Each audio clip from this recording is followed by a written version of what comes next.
ബേസിലായിട്ടും ഡാൻസിന് മാത്രം നന്നായിട്ട് പാട്ട് പാടും. അത് ഇന്നാ ഞാൻ അറിഞ്ഞത്. ഇന്നൊരു വീഡിയോ ഞാൻ കണ്ടു. രണ്ടുപേര് നന്നായി പാട്ട് പാടുന്നവരാണോ?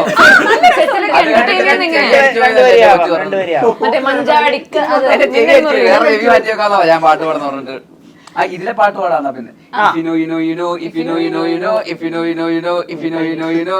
അത് നിങ്ങൾ കേട്ടില്ലേ?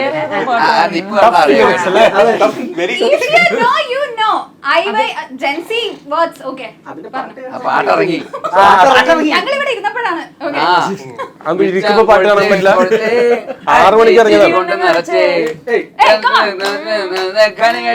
തിരിച്ചെടുക്കട്ടില്ല. കുഴപ്പമില്ല കുഴപ്പമില്ല.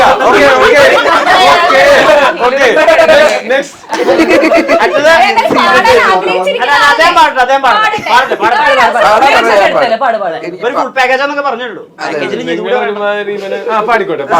അങ്ങനെ പാട് പാട് പാട്. ചിരി കൊണ്ട് നിറച്ചേ ഉറച്ചേ മനസ്സേ ഉറച്ചൊരു ഘനയടിയാൻ ഒരാട്ടം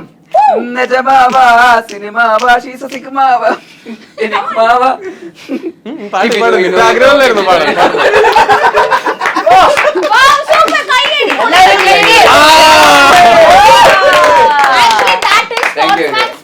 നമ്മളൊക്കെ പറഞ്ഞപ്പോഴേക്കും പാട്ട് പാടാ അതൊന്നും എല്ലാവർക്കും പറ്റുന്ന കാര്യമല്ല.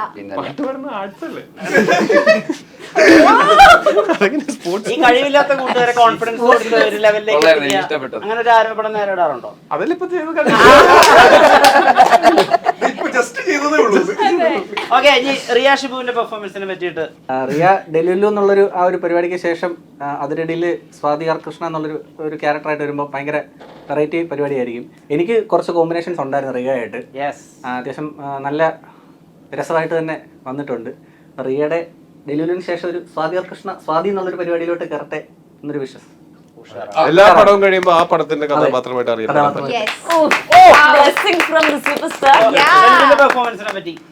കൊച്ചിലെ എനിക്ക് നല്ല രസമായിട്ട് തോന്നി. ബിക്കോസ് ഫസ്റ്റില് തന്നെ സംസാരിച്ചു തുടങ്ങിയപ്പോ തന്നെ പെട്ടെന്ന് വൈബായി.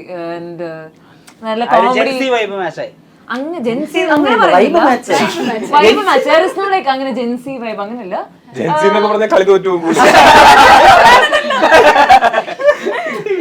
ആൻഡ് എനിക്ക് ഷെൽവിന്റെ അല്ലാത്ത സീൻസ് തന്നെ കണ്ടപ്പോൾ എനിക്ക് കോമഡി വർക്ക് മോസ്റ്റ്ലി കോമഡിയാണ് ഷെൽവിൻ തന്നെ ചെയ്തിരിക്കുന്നത്. സോ എനിക്ക് തന്നെ അത് വർക്കായി. ആൻഡ് നമ്മളുടെ കോമ്പിനേഷൻ സീൻസ് ഒക്കെ ഒരുപാട് ഫണ്ണായിരുന്നു. ആൻഡ് ഭയങ്കര നമ്മൾ രണ്ടുപേരും ഹൈപ്പറാണ്. സോ ഒരുമിച്ചിരുന്ന് ചെയ്യുമ്പോൾ അത് കുറച്ചും കൂടെ ഹൈപ്പർ ആവുന്നുണ്ട്, കുറച്ചും കൂടെ എക്സൈറ്റിംഗ് ആൻഡ് ഫണ്ണായിരുന്നു. സോ എനിക്ക് ഷെൽവിൻ നല്ല പേര് വരും തോന്നുന്നു ആഫ്റ്റർ അതിരടി. ഷെൽവിന്റെ റീൽസ് ഒക്കെ കാണാറുണ്ടായിരുന്നോ?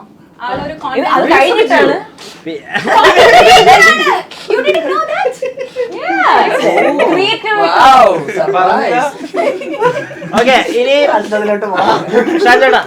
വിഷ്ണുദാസയുടെ പെർഫോമൻസിനെ പറ്റി. വിഷ്ണുവിന്റെ ഭയങ്കര ഡിഫറെന്റ് ആയിട്ടുള്ള ഒരു പെർഫോമൻസ് ആയിരിക്കും. സാധാരണ കൊലയാളി, ചതിയൻ, ഗുണ്ട, ഇതില് ഭയങ്കര പാവത്താനായിട്ടുള്ള ഒരു മനുഷ്യൻ. നല്ലൊരു അതിരുടെ ഇമോഷൻ ഫുൾ ഇരിക്കുന്നത് ഇമോഷൻ എന്ന് പറഞ്ഞാൽ ഇതിനകത്ത് പല ഇമോഷണൽ ട്രാക്കുകളുണ്ട്. പക്ഷെ ഇതിനകത്തുള്ളൊരു മേജർ ഇമോഷൻ ട്രാക്ക് ആണ് അദ്ദേഹത്തിൻ്റെത്. അപ്പം ഡെഫിനറ്റ്ലി എനിക്ക് ഇതിനകത്ത് ഈ സിനിമയിൽ ഞാൻ കണ്ടിടത്തോളം എനിക്ക് ഭയങ്കര ഇഷ്ടപ്പെട്ട ഒരു സിനിമ രണ്ടാളും കൂടിയിട്ടുള്ള ബ്രദേഴ്സ് ആയതുകൊണ്ടായിരിക്കാം.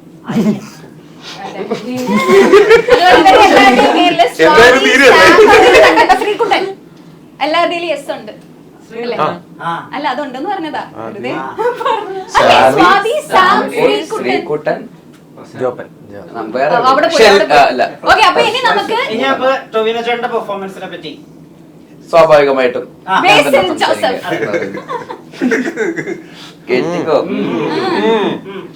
നമ്മൾ ഈ സിനിമയുടെ ഒരു ലൈക്ക് ആ സ്റ്റാർട്ടിങ് സമയത്ത് ആദ്യം ഈ ക്യാരക്ടർ വേറൊരാളെ വെച്ചിട്ടായിരുന്നു പ്ലാൻ ചെയ്തിരുന്നത്.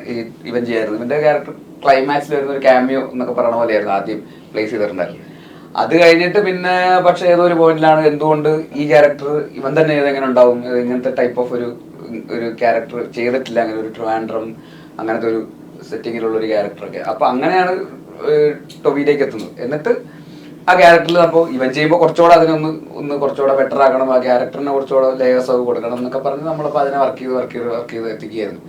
അപ്പൊ അത് ഫുൾ ഓഫ് ചെയ്യാന്ന് പറയുന്നത് ഈ പറഞ്ഞ പോലെ ഒരു എഡ്ജിൽ നിൽക്കുന്ന പോലത്തെ ഒരു പരിപാടിയാണ് അങ്ങനത്തെ ഒരു ക്യാരക്ടർ ചെയ്യാന്ന് പറയുന്നത്. ഈ പറയുന്ന പോലത്തെ പറഞ്ഞ പോലെ അതിന്റെ ഫ്രഷ്നെസ് എന്ന് പറയുന്നത് ഇവൻ ചെയ്തിട്ടില്ലാത്ത ടൈപ്പ് ഓഫ് ഒരു ക്യാരക്ടർ പുതിയതാണ്. അപ്പോൾ ചെയ്തിട്ടില്ലാത്തതെന്ന് പറയുമ്പോൾ അതാരും അതിനെക്കുറിച്ച് അങ്ങനെ ആലോചിച്ചിട്ടില്ല, ഇങ്ങനെ ഒരു ക്യാരക്ടർ ഇങ്ങനെ ഒരാൾ ചെയ്യുന്നതിനെ കുറിച്ച്. അപ്പൊ സ്വാഭാവികമായിട്ടും നമ്മളെ തന്നെ ബ്രേക്ക് ചെയ്യുന്ന ടൈപ്പ് ഓഫ് ഒരു ക്യാരക്ടർ ആണല്ലോ പെർഫോമൻസ് എന്നുള്ള രീതിയിൽ. അപ്പൊ അതൊരു എഡ്ജിൽ നിൽക്കുന്ന ഒരു സാധനമാണ്. പക്ഷെ അത് ഭയങ്കര രസമായിട്ട് ആദ്യത്തെ ദിവസം തന്നെ വന്ന ആ ലുക്കിലേക്ക് എത്തിയപ്പോൾ തന്നെ ഭയങ്കര കൺവിൻസിങ് ആയി. പറയുന്ന കണ്ണടയൊക്കെ വെച്ച് ശ്രീകുട്ടൻ വെള്ളയാനി എന്നൊക്കെ പറഞ്ഞ് ഒരു ഗ്രേ ഹെയർ ഒക്കെ ആയിട്ട് നര ഇട്ടപ്പോ ഒക്കെ അല്ലേ കോസ്റ്റ്യൂം ഐ മീൻ മേക്കപ്പ് ഒക്കെ വന്ന് നരയൊക്കെ കുറെ ഇങ്ങനെ മേക്കപ്പിൽ ഇങ്ങനെ ഇട്ട് കഴിഞ്ഞപ്പോ തന്നെ സാധനം വർക്കായി.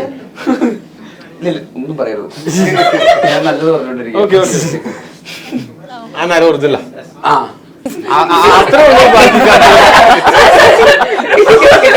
എന്നാ ഞാൻ നിന്റെ അടുത്തൊരു കാര്യം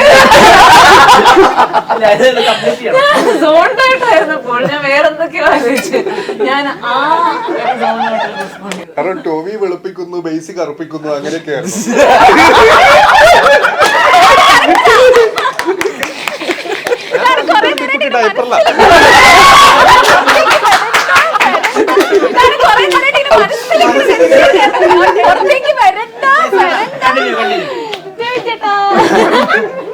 അപ്പോ ഈ പറയുന്ന പോലെ അത് ഭയങ്കര രസമായിട്ട് പുൾ ഓഫ് ചെയ്തു.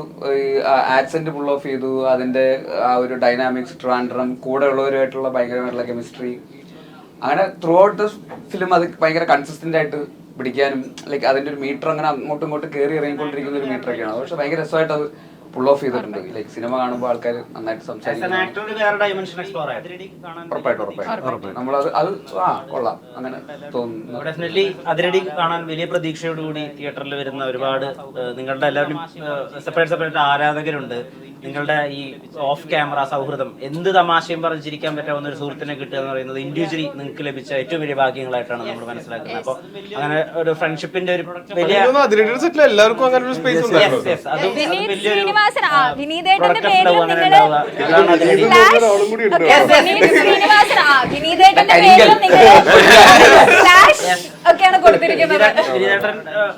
ഉൾപ്പെടെ ഒരു എക്സ് ഫാക്ടർ ആയിട്ടാണ് ഫീൽ ചെയ്തത്. അപ്പൊ അദ്ദേഹം ഗംഭീരമായിട്ടുള്ള ഒരു പറഞ്ഞ വേറെ ഡയമെൻഷൻ കാണാൻ പറ്റും. അതിന്റെ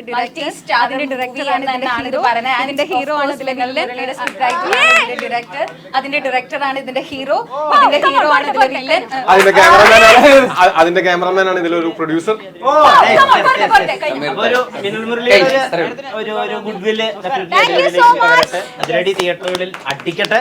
നേരത്തിന് ഒരുപാട് നന്ദി, നമസ്കാരം.